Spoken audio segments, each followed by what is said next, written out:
It was a lazy Sunday afternoon in Boston, the kind of day that seemed to stretch on forever, perfect for losing yourself in a good book or taking a leisurely stroll through the park.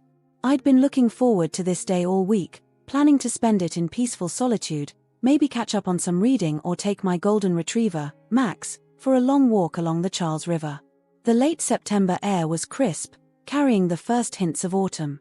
Leaves were just beginning to turn, splashing the trees with dabs of red and gold. I stood at the kitchen window, sipping a mug of coffee and watching a pair of squirrels chase each other across the backyard. The house was quiet, save for the gentle hum of the refrigerator and the occasional creak of the old wooden floorboards. I'd just settled into my favorite armchair, a well-worn paperback in hand, when my phone buzzed on the side table. I glanced at the screen, surprised to see my mother-in-law's name flash up. Margaret wasn't one for casual chats, especially on weekends. A twinge of unease flickered through me as I answered the call. "Hello, Margaret," I said, trying to keep my tone light. "How are you?" Her voice came through sharp and clear, cutting straight to the point without so much as a greeting. "Ko," she said, my name sounding harsh in her clipped New England accent. "Listen carefully. My daughter, your wife, is moving to your house with her 2 kids. You must clear everything out and leave. Immediately." For a moment, I thought I'd misheard her. The words seemed to hang in the air, disconnected from reality. I blinked, my mind struggling to process what she'd just said. "I'm sorry, what?" I stammered, sitting up straighter in my chair. "Is this some kind of joke?" But Margaret wasn't known for her sense of humor. Her laughter, when it came, was cold and humorless, sending a chill down my spine. "No, I'm dead serious," she said, her voice dripping with a strange mix of triumph and disdain. "Go now, clear your things, and get out." Before I could respond, to ask for an explanation or simply to protest, the line went dead. I sat there, phone still pressed to my ear, listening to the silence. The book I'd been holding slipped from my fingers, landing with a soft thud on the carpeted floor. My mind raced, trying to make sense of what had just happened. Sarah, my wife of 5 years, had been distant lately, but this was beyond anything I could have imagined. We'd had our share of arguments, sure, but nothing that would warrant this. Whatever this was. I stood up, pacing the living room as I tried to gather my thoughts. Should I call Sarah? Demand an explanation? But something held me back. If she was behind this, if she'd put her mother up to making that call, then confronting her directly might only make things worse. The kids, Jake and Emily, flashed through my mind. At 8 and 6, they were bright, energetic children who'd been a part of my life since Sarah and I had started dating. I'd never tried to replace their father, who'd passed away when they were young, but I'd done my best to be a good stepfather. Had I failed somehow?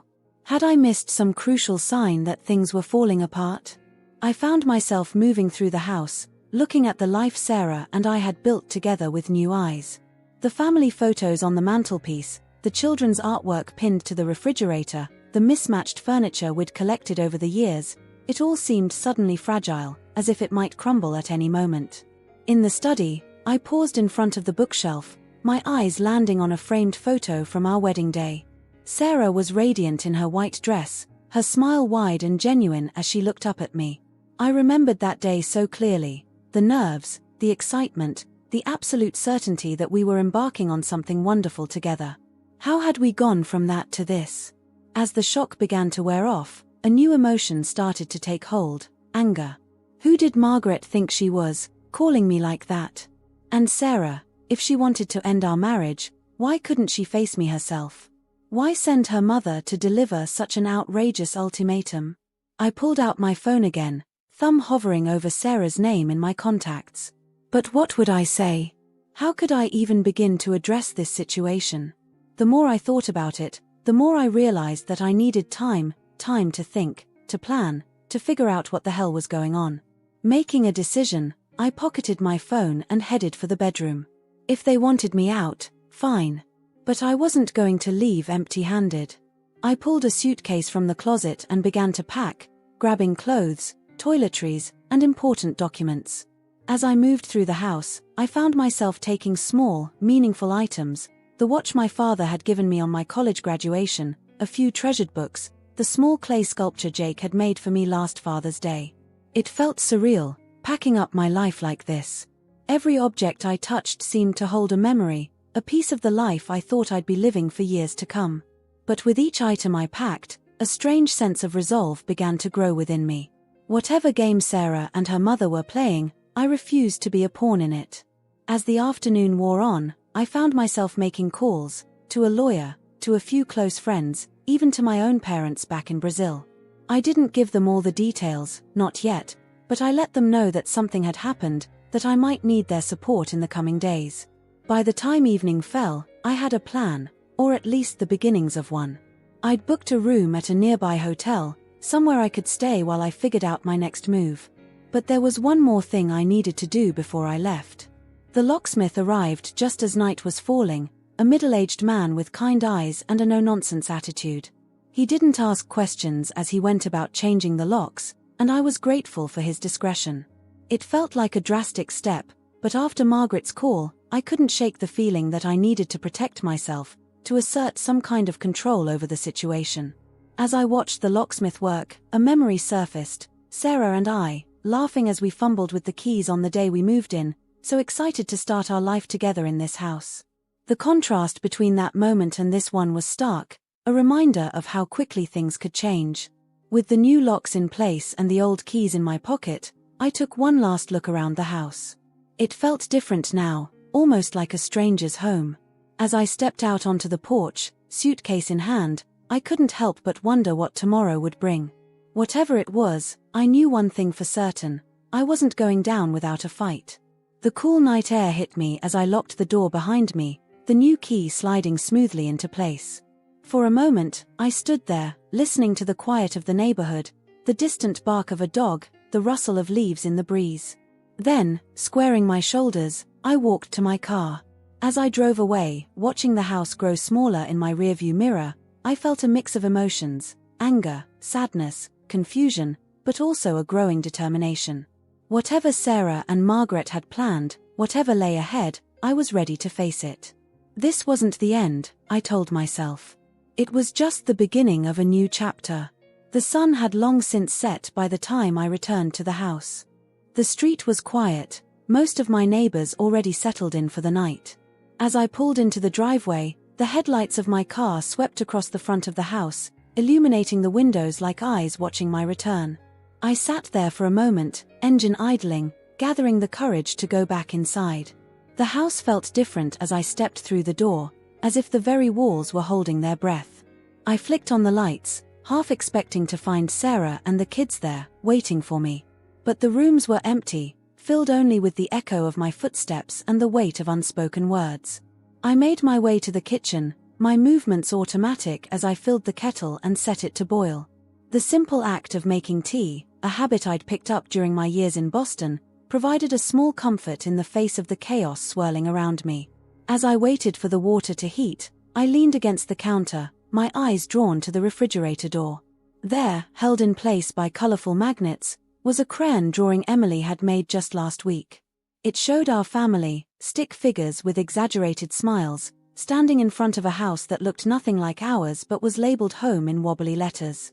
I reached out, my fingers tracing the lines of the drawing.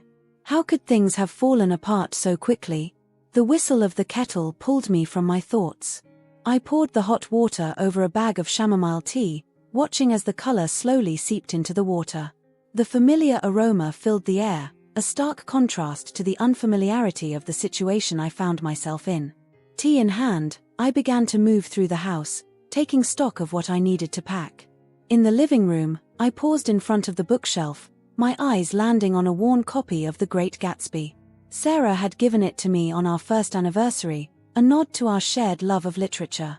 I pulled it from the shelf, weighing it in my hand before adding it to the small pile of items I was taking with me. As I moved from room to room, memories seemed to seep from every corner. In the study, I found myself staring at the desk where I'd spent countless hours working on my latest software project. It was here, hunched over my laptop, that I'd had the breakthrough that led to my company's success. Sarah had been so proud, her eyes shining as I explained the complex algorithms I'd developed. Now, as I packed up my laptop and important documents, I couldn't help but wonder if my success had played a part in driving us apart. Had I spent too many late nights here, neglecting my family in pursuit of my career? The thought sent a pang of guilt through me, quickly followed by a surge of anger. If Sarah had been unhappy, why hadn't she said something? In the master bedroom, I stood in front of the closet, staring at the neatly hung clothes.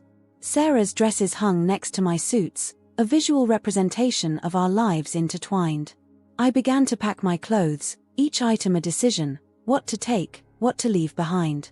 It felt like I was dismantling our life together, piece by piece. As I zipped up my suitcase, my eyes fell on the framed photo on the nightstand. It was from our trip to Cape Cod last summer, Sarah and I on the beach, Jake and Emily building a sandcastle in the foreground. We all looked so happy, so untroubled. I picked up the frame, studying the image as if it might hold some clue to where things had gone wrong. The silence of the house was broken by a sudden noise from outside, a car door slamming, voices carrying through the night air. My heart raced as I moved to the window, peering out through the curtains. But it was just the neighbors returning home, their laughter fading as they disappeared into their house. The false alarm left me shaken, the reality of my situation hitting me anew. I couldn't stay here, waiting for Sarah to return with her mother and the kids. Whatever was happening, whatever had led to this moment, I needed to protect myself. The decision to call a locksmith came to me suddenly, a desperate attempt to regain some control over the situation. I found myself dialing the number before I could second-guess myself, my voice steady as I explained what I needed. The man on the other end didn't ask questions, just promised to be there within the hour. As I waited for the locksmith to arrive, I wandered into Jake's room. Toy cars were scattered across the floor, and a half-finished Lego structure sat on his desk.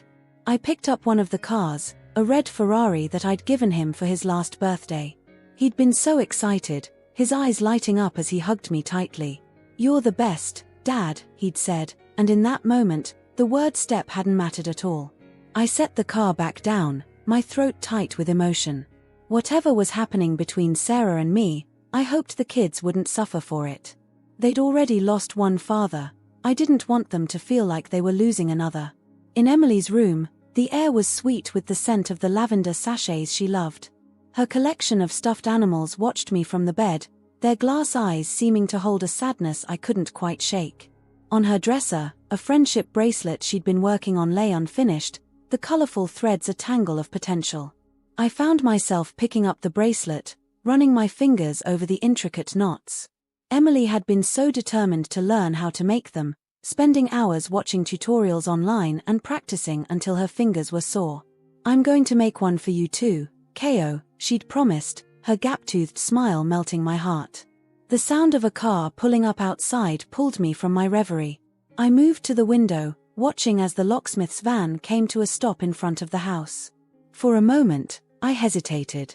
Changing the locks felt so final, so irreversible. But then I remembered Margaret's cold voice on the phone, the certainty with which she'd told me to leave my own home. I met the locksmith at the door, an older man with kind eyes and calloused hands. He didn't ask questions as he went about his work, changing the locks on the front and back doors with quick, practiced movements.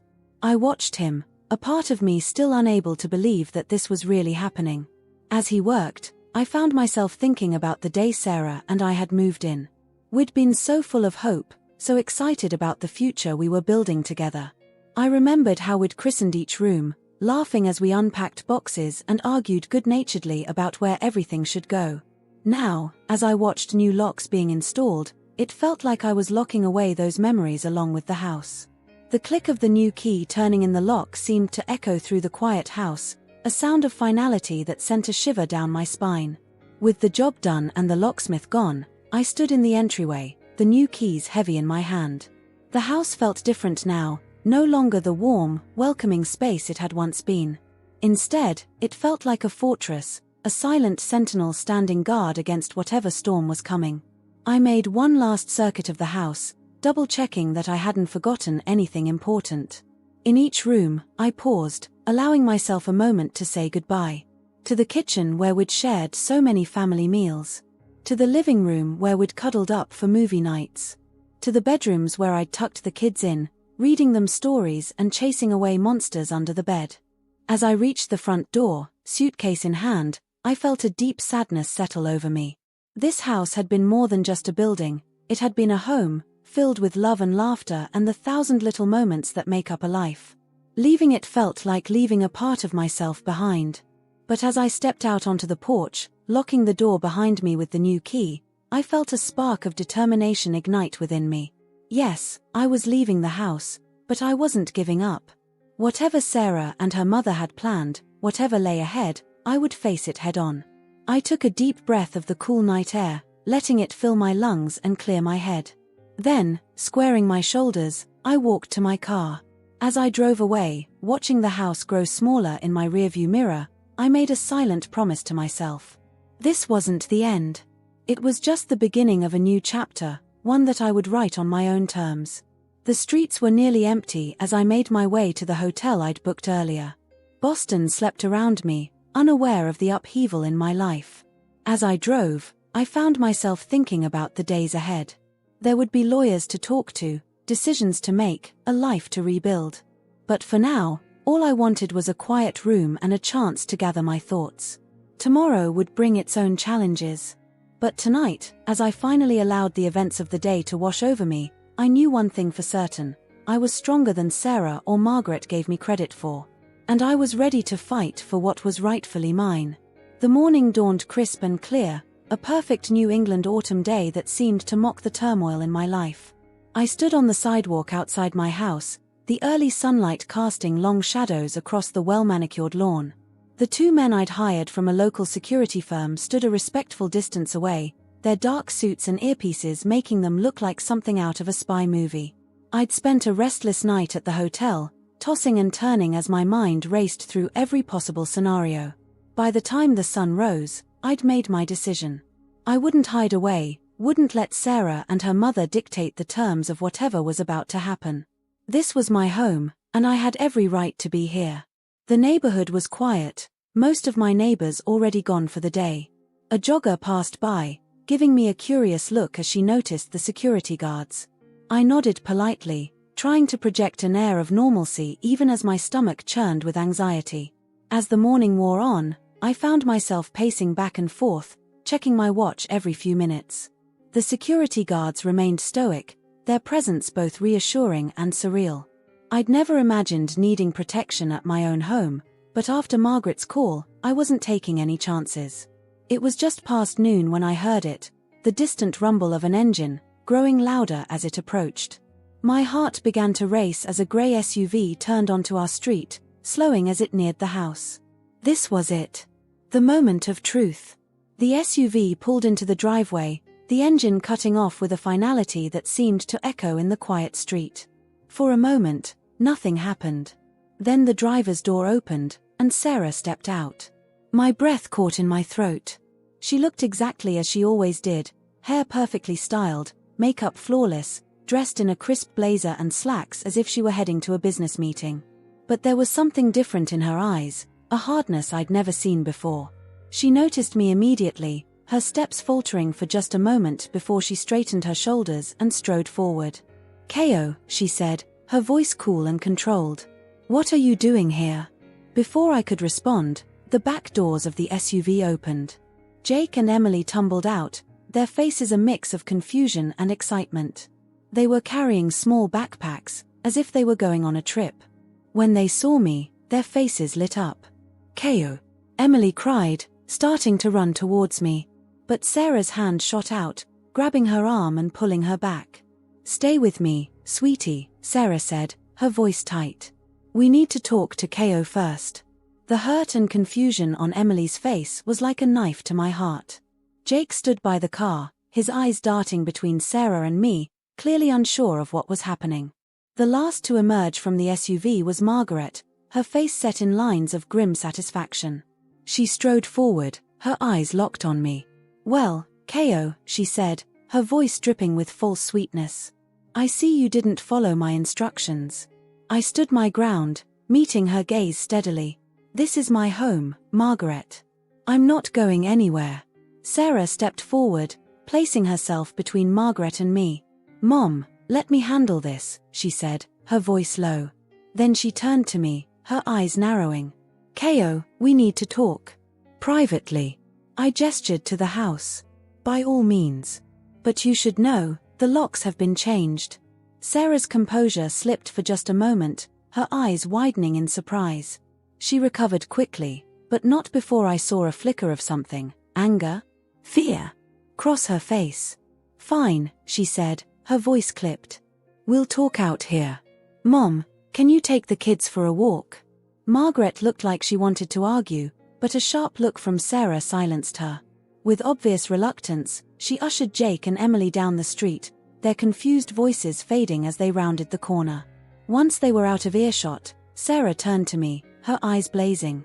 What the hell do you think you're doing, Ko? Changing the locks? Hiring security guards? Have you lost your mind? I felt a surge of anger, hot and sudden. Have I lost my mind? Sarah, your mother called me yesterday, telling me to clear out of my own home.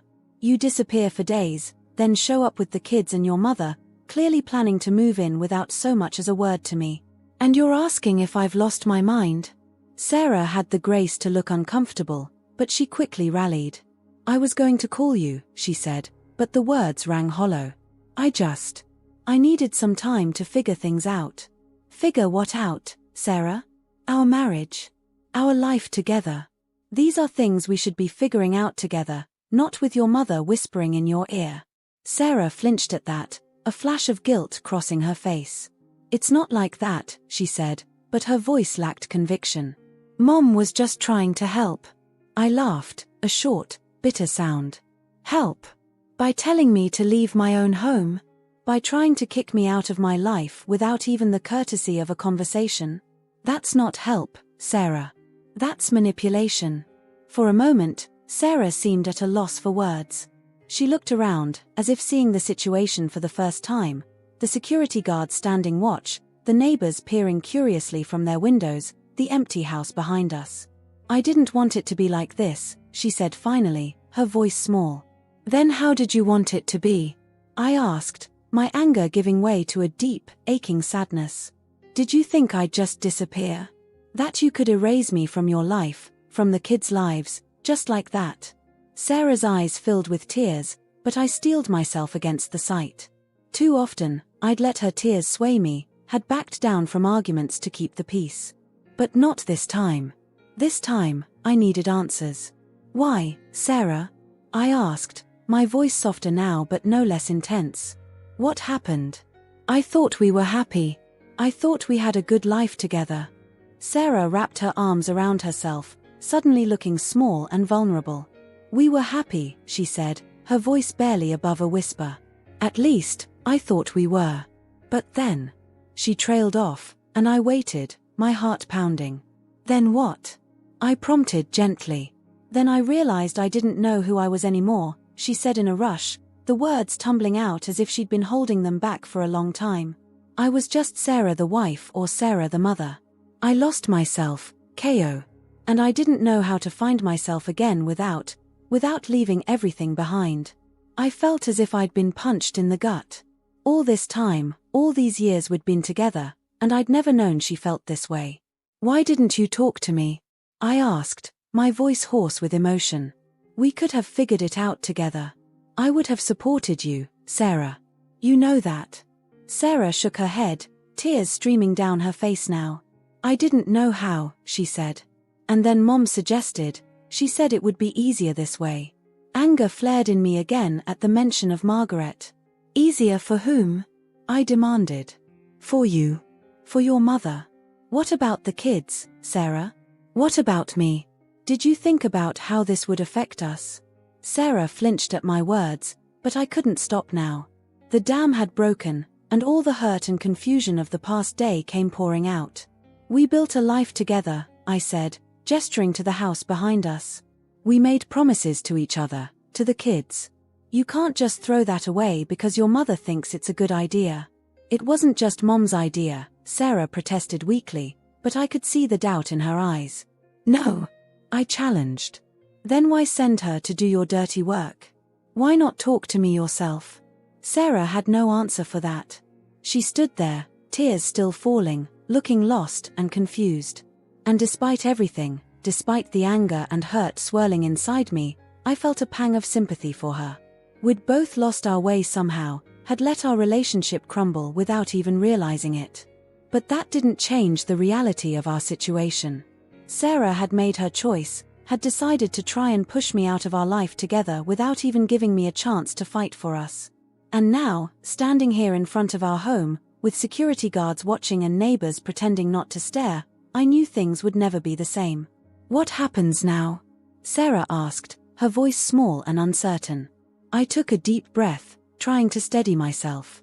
"Now," I said, "we do this the right way. We talk to lawyers. We figure out what's best for the kids. And we do it all without your mother's interference."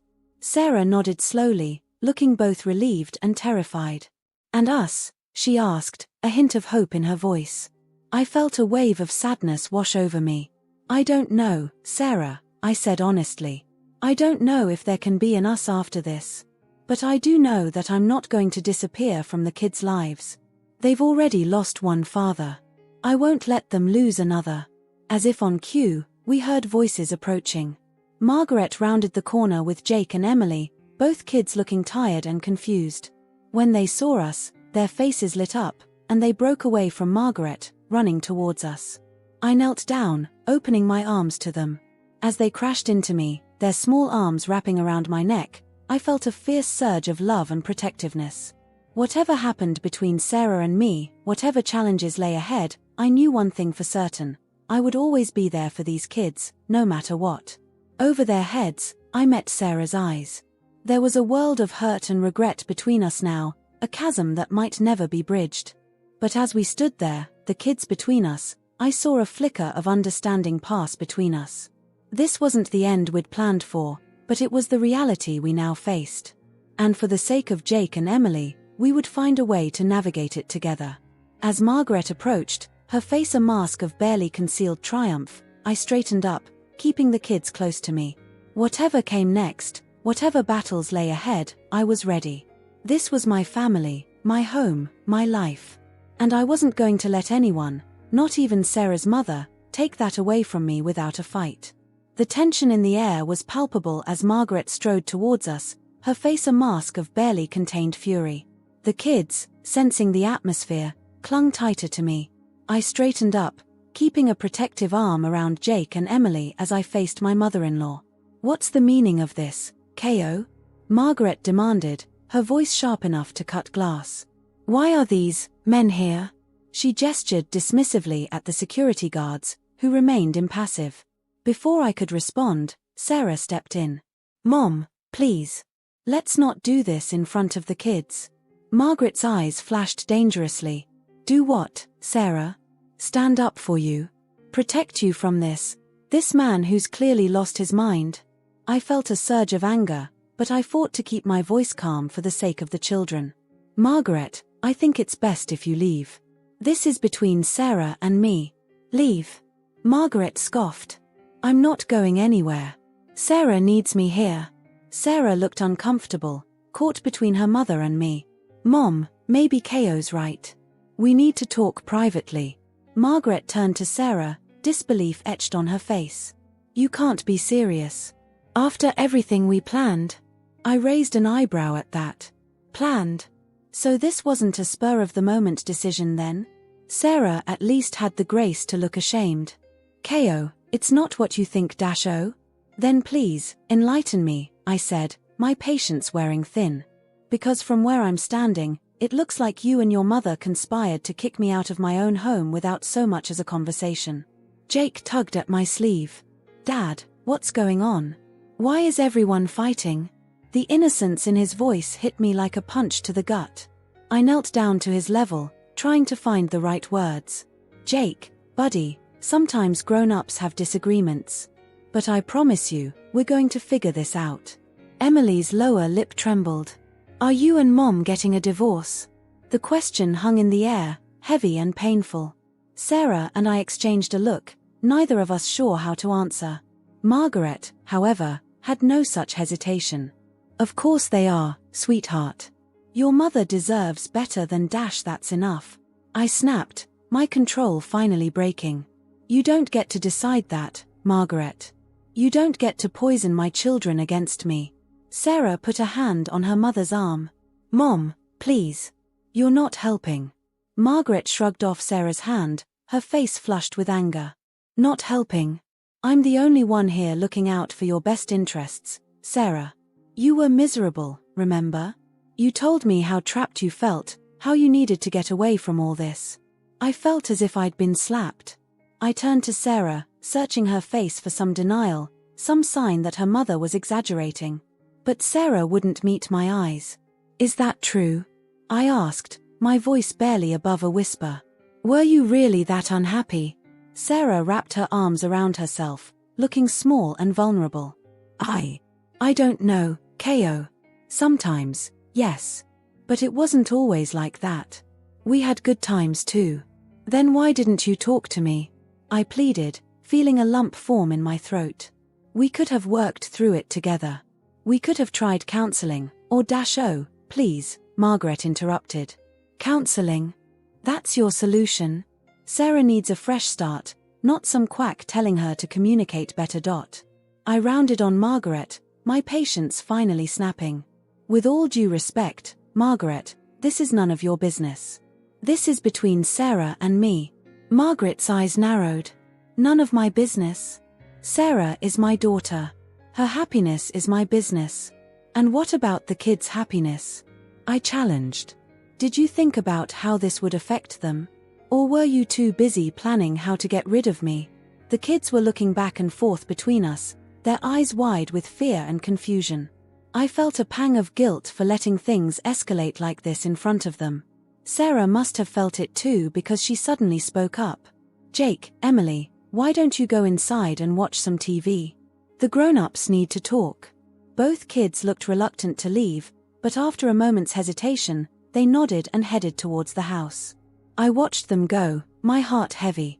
As soon as the front door closed behind them, Margaret turned on me.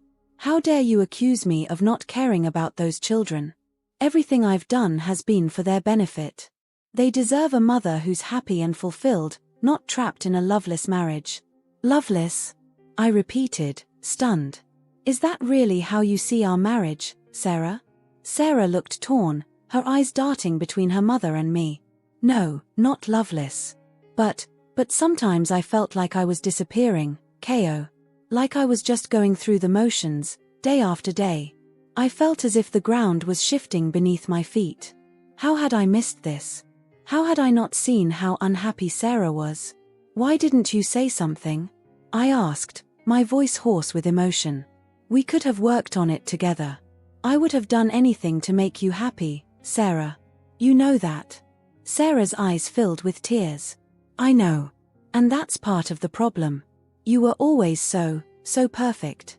So understanding. I felt like I couldn't complain, like I should be grateful for what we had. Margaret nodded vigorously. You see, you were suffocating her with your perfection. Sarah needs room to breathe, to find herself again. I turned to Margaret, anger flaring anew. And you thought the best way to do that was to ambush me? To try and force me out of my own home? It wasn't an ambush, Margaret protested. We were going to talk to you eventually. We just needed to get Sarah and the kids settled first. Settled? I repeated incredulously. In my house? Without my knowledge or consent? Sarah at least had the decency to look ashamed. I'm sorry, Ko. We shouldn't have done it this way. I was scared. Scared of how you'd react, scared of what it would mean for the kids. I felt a wave of sadness wash over me. Sarah, I've never given you any reason to be scared of me. We've always been able to talk things through. What changed? Before Sarah could answer, Margaret cut in. What changed is that Sarah finally realized she deserves better. She deserves a chance to live her own life, not just be your wife and the kids' mother.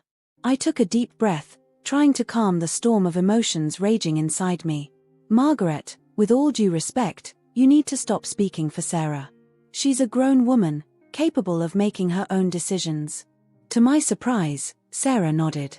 He's right, Mom. I appreciate everything you've done for me, but but I think I need to handle this myself. Margaret looked stunned. But Sarah, honey, I was only trying to help. You were so upset when you came to me. I know, Mom, Sarah interrupted gently. And I'm grateful. But this is my marriage, my life.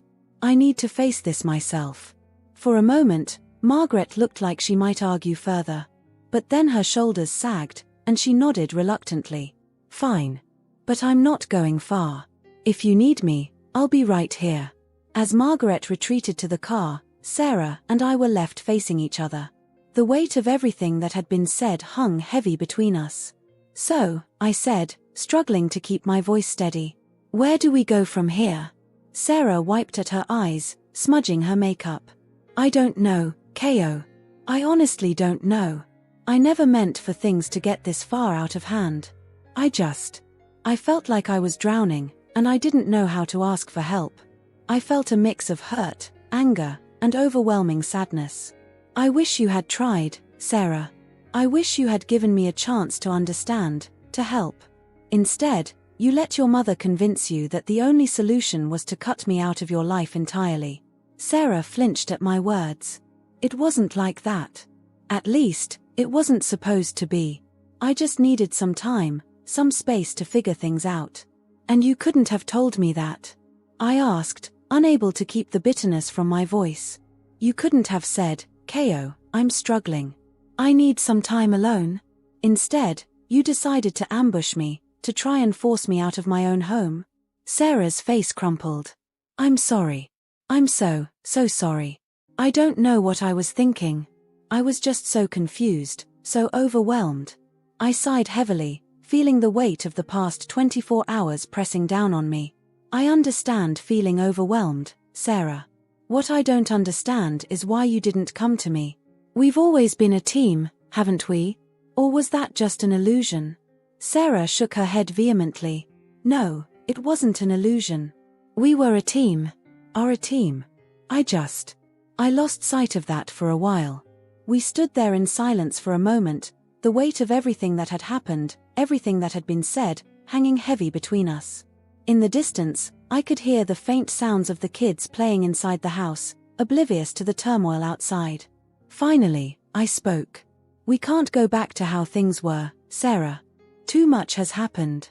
But maybe we can find a way forward. For the kids' sake, if nothing else. Sarah nodded, a glimmer of hope in her eyes. I'd like that. I know I've made a mess of things, but I want to try and fix it. If you'll let me. I felt a mix of emotions, hurt, anger, but also a flicker of hope. It won't be easy, I warned. We have a lot to work through. And your mother? Sarah grimaced. I know. I'll talk to her. Make her understand that this is our decision, not hers. I nodded, feeling a small measure of relief. It wasn't much, but it was a start. We should probably go inside, I said. Check on the kids. As we walked towards the house, I couldn't help but feel like we were stepping into uncharted territory. Our marriage, our family, our entire life together had been shaken to its core. But as I watched Sarah square her shoulders and take a deep breath before opening the front door, I felt a glimmer of hope. We had a long road ahead of us, full of difficult conversations and hard decisions. But at least now, we were facing it together. As Sarah and I stepped into the house, the familiar sounds of cartoons drifted from the living room. Jake and Emily were curled up on the couch, their eyes glued to the TV screen, momentarily oblivious to the adult drama unfolding around them. The sight of them, so innocent and unaware, made my heart ache. Sarah cleared her throat softly. Kids, can you turn off the TV for a bit? We need to talk. Jake reached for the remote, his face scrunching up in concern. Are we in trouble? No, buddy, I assured him, settling into the armchair across from the couch. We just want to explain what's going on. Sarah perched on the arm of the couch, her hands twisting nervously in her lap. Your dad and we're going through some grown-up problems right now. But we want you to know that we both love you very much, and that's never going to change. Emily's lower lip trembled. Are you getting divorced? Like Tommy's parents? The question hung in the air, heavy and painful. Sarah and I exchanged a glance, neither of us sure how to answer. We don't know yet, sweetie, I said finally, trying to keep my voice steady. But whatever happens, we'll always be your parents, and we'll always be here for you. Jake, always the more analytical of the two, furrowed his brow. Is that why Grandma was yelling? Because you're fighting?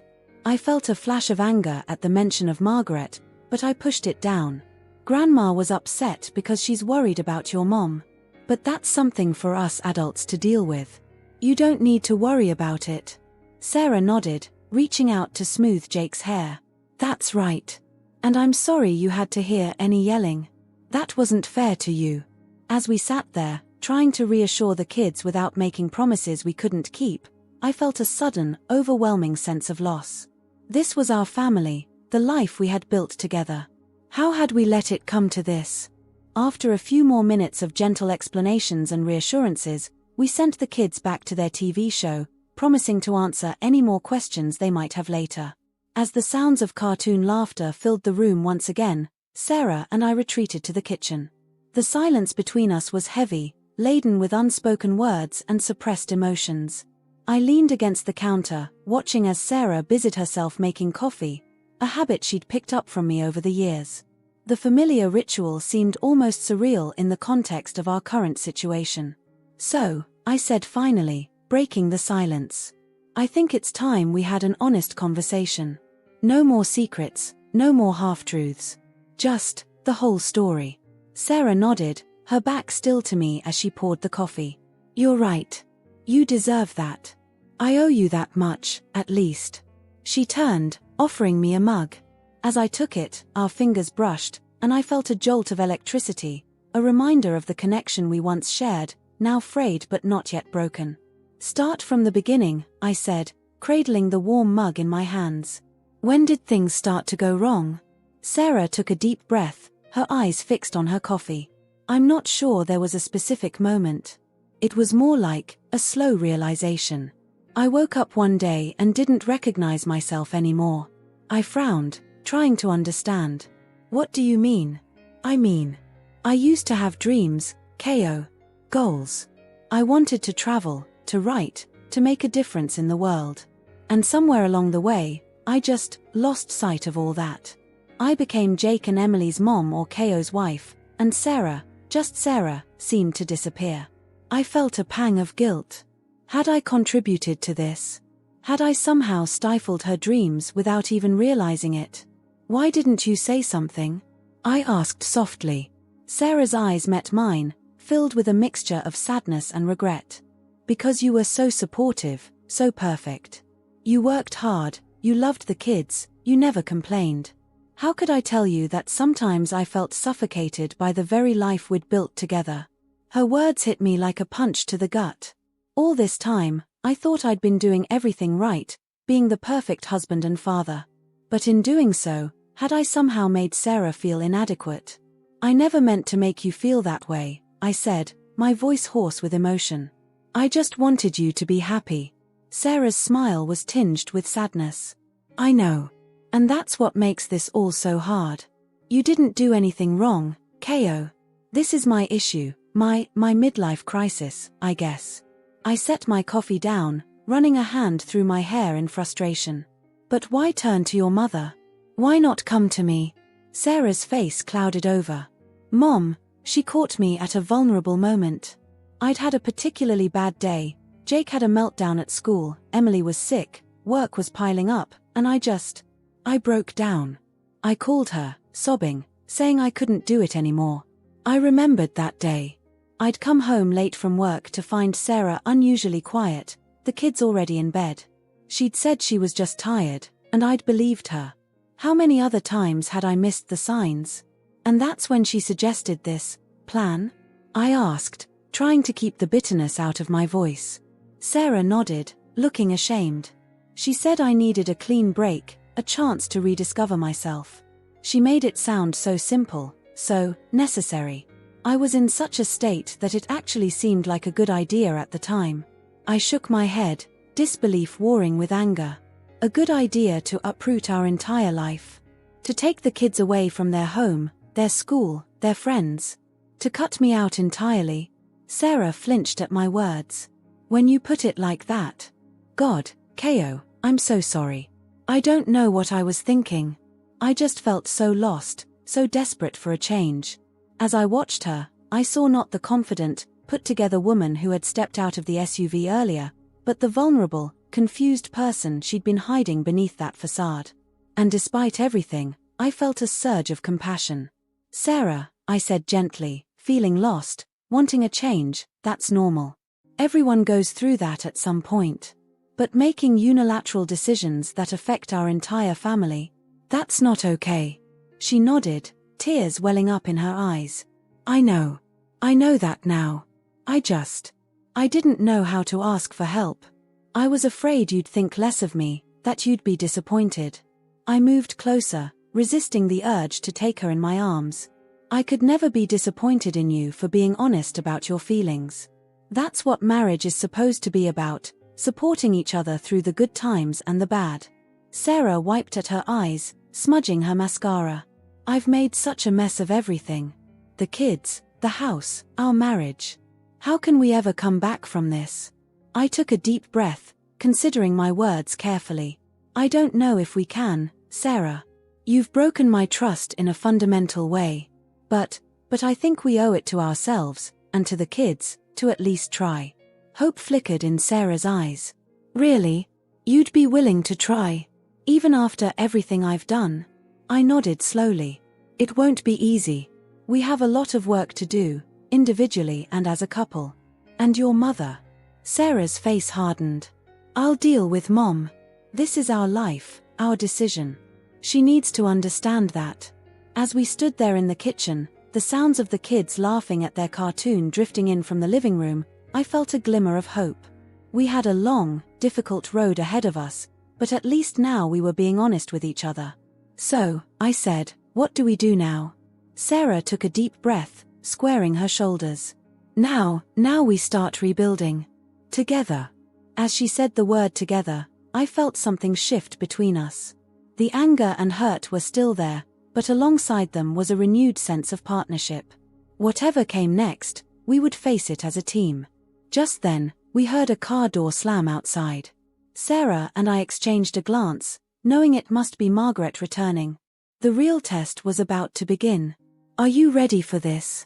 I asked Sarah. She nodded, a determined look in her eye. Yes. It's time to set some boundaries. As we walked to the front door together, I felt a mix of apprehension and resolve. The next few moments would be crucial in determining the future of our family. But for the first time since this whole ordeal began, I didn't feel alone. Sarah and I were united, ready to face whatever came next, together.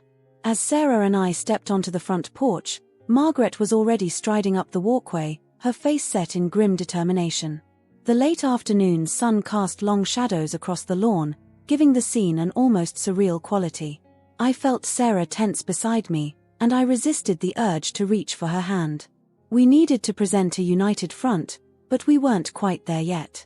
Well, Margaret demanded as she reached us. Have you two sorted things out? Is Ko finally ready to see reason? I bristled at her words, but before I could respond, Sarah stepped forward. Mom, she said, her voice firm, we need to talk. Margaret's eyes narrowed suspiciously. What's going on, Sarah? You're not letting him manipulate you, are you? I saw Sarah's jaw clench, but she kept her composure. No one's manipulating anyone, Mom. Ko and I have had a long talk, and we've realized that we both made mistakes. But we're going to work on them. Together. Margaret's face flushed with anger. Together. Sarah, honey, have you forgotten everything we talked about? How miserable you were. How trapped you felt. I haven't forgotten, Sarah replied, her voice steady. But I also realize now that running away isn't the answer. Ko and I have issues to work through, but we're going to face them head on. I watched Margaret's expression shift from anger to disbelief to something close to panic. But what about our plan? The new start we talked about? Sarah shook her head. That was your plan, Mom. Not mine. I was confused and hurting, and I let you convince me that leaving was the only option. But it's not.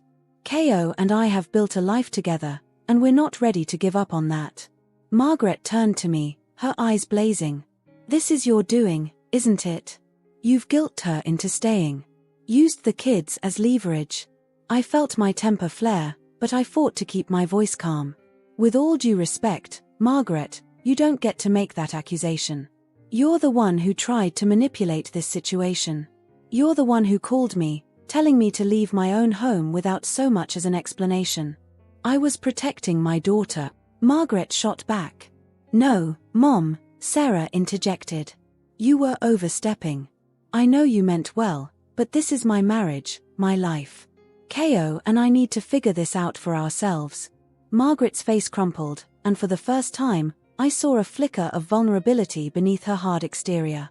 I just wanted you to be happy, sweetheart. You were so upset when you called me. Sarah's expression softened slightly. I know, Mom. And I appreciate that you want to help. But this isn't the way. Ko and I need to work through our problems together, not run away from them. I decided it was time for me to speak up. Margaret, I said, keeping my tone as neutral as possible, I understand that you were trying to look out for Sarah. But you have to see that the way you went about it was wrong. You can't make unilateral decisions about our family without even talking to me. Margaret opened her mouth to argue, but Sarah cut her off. He's right, Mom. What you did, it wasn't fair to Ko, and it wasn't fair to the kids. We're a family, and we need to make decisions together. For a long moment, Margaret stood there, looking between Sarah and me. I could almost see the wheels turning in her head as she realized that her carefully laid plans were crumbling around her. Finally, she spoke, her voice small and defeated. I just wanted to help. I couldn't bear to see you so unhappy, Sarah. Sarah's expression softened further. I know, Mom. And I love you for wanting to protect me. But I'm not a little girl anymore. I need to face my problems, not run from them. I decided to extend an olive branch. Margaret, we appreciate that you care about Sarah and the kids. But in the future, if you have concerns, we need to discuss them openly. All of us. No more secret plans, no more ambushes. Margaret nodded slowly, looking thoroughly chastened. I understand. I'm sorry, Ko. I shouldn't have interfered the way I did. The apology took me by surprise, but I accepted it with a nod. Thank you, Margaret. I appreciate that. An awkward silence fell over us, broken only by the distant sound of a lawnmower and children playing somewhere down the street. It was Sarah who finally spoke. Mom, I think it's best if you head home now. Ko and I have a lot to discuss, and we need some time alone with the kids. Margaret looked like she wanted to protest, but after a moment, she nodded. Of course. I'll call you later, okay? As we watched Margaret walk back to her car, I felt a weight lift from my shoulders. The immediate crisis had been averted, but I knew we still had a long road ahead of us. Once Margaret's car had disappeared around the corner, Sarah turned to me. Well, she said, attempting a smile, that went better than I expected. I couldn't help but chuckle. It's a start, at least. But we're not out of the woods yet. Sarah's smile faded, replaced by a look of determination. I know. We have a lot of work to do. But I'm ready if you are. We headed back inside, finding Jake and Emily still engrossed in their cartoons. As I watched them, so innocent and unaware of the adult drama that had just unfolded, I felt a renewed sense of purpose. Whatever issues Sarah and I had, we owed it to these kids to work things out. Hey, Munchkins, I called, drawing their attention. Who wants to help make dinner? The kids cheered, scrambling off the couch. As we all moved into the kitchen, I felt a sense of normalcy return. Sarah and I moved around each other, preparing ingredients and giving the kids small tasks to keep them involved. It wasn't perfect, there was still an underlying tension, unspoken words hanging in the air, but it was a start. As we sat down to eat, I looked around the table at my family. Jake was animatedly describing a new video game he wanted, while Emily carefully arranged her vegetables into a smiley face on her plate. Sarah caught my eye and gave me a small, tentative smile. After dinner, as Sarah supervised bath time, I found myself in our bedroom, looking at the family photos on the dresser. So many happy memories, moments I had taken for granted. I picked up a photo from our last vacation, all of us grinning widely on a sunny beach. That was a good day, Sarah's voice came from behind me. I turned to see her standing in the doorway, looking uncertain. It was, I agreed. We've had a lot of good days, Sarah. She nodded, moving to stand beside me. We have. And I want us to have more. If you're willing to try. I set the photo down, turning to face her fully. I am. But Sarah, we need to be honest with each other. Completely honest. No more hiding our feelings, no more letting things build up until they explode. I know, she said softly. I'm ready for that. I want us to be partners again, in every sense of the word. I felt a glimmer of hope, fragile but real. It won't be easy. We've both been hurt, and it'll take time to rebuild the trust. Sarah reached out, hesitantly taking my hand. I'm willing to put in the work if you are. Whatever it takes, counseling, date nights, long talks. I want us to find our way back to each other. I squeezed her hand gently. I want that too. But we need to take it slow, okay? One day at a time. She nodded, tears glistening in her eyes. One day at a time, she agreed. As we stood there, hand in hand, I felt something shift between us. The anger and hurt were still there, simmering beneath the surface, but alongside them was a renewed sense of commitment. We had a long journey ahead of us, but for the first time in a long time, I felt like we were on the same path. Later that night, as Sarah and I lay in bed, not touching but closer than we had been in months, I found myself thinking about the future. There were still so many uncertainties, so many potential pitfalls ahead. But as I listened to Sarah's steady breathing beside me, I felt a sense of calm settle over me. Tomorrow would bring new challenges. We'd need to talk to the kids, to set boundaries with Margaret, to start the hard work of rebuilding our relationship. But tonight, in the quiet darkness of our bedroom, I allowed myself to feel a flicker of optimism. This wasn't the end of our story. It was a new beginning, a chance to rewrite the narrative of our lives together. And as I drifted off to sleep, I made a silent promise to myself and to Sarah. We would face whatever came next together, as partners, as friends, as a family. It wouldn't be easy, and there would undoubtedly be tough times ahead. But as I felt Sarah's hand find mine in the darkness, I knew that we were both committed to making it work. And for now, that was enough. The road to healing and reconciliation stretched out before us, long and winding. But we had taken the first step. And sometimes, that first step is the most important one of all.